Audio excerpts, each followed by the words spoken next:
So chapter 17 of 1 Kings introduces us to a man, and here's how the chapter starts. Now Elijah the Tishbite.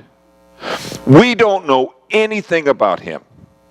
We don't know how old he was. We don't know who his family was. We don't know if he was married. We don't know what he had done before this. We don't know whether he was an experienced prophet or not. We don't know whether he had had some failures and successes.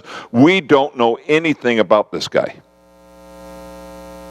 But God knew him.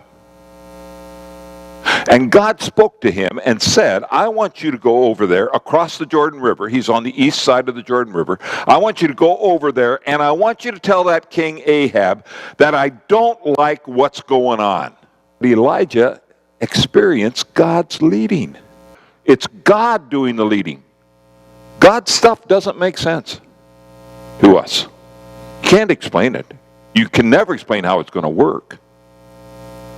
Elijah experienced God's leading. He experiences God's provision. Do you ever experience God's provision, or are you worried to death about God's provision? God has promised that he will provide all that we need. All we have to do is believe that. He experienced God's incredible blessings.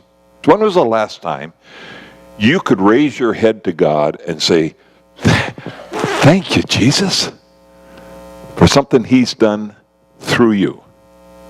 He experienced God's power. He was used of God in an amazing way.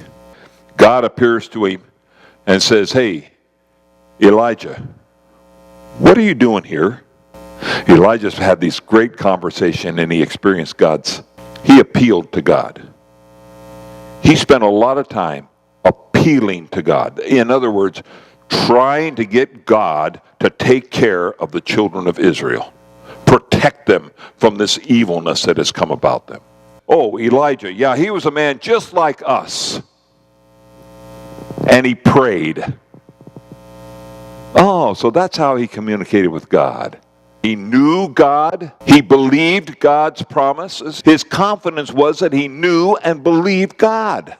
And he knew that his only hope was God. So he relied on God, and that's why he spent time talking to God. Elijah would say, you want to make your life a little bit better? You got to trust God a little bit more.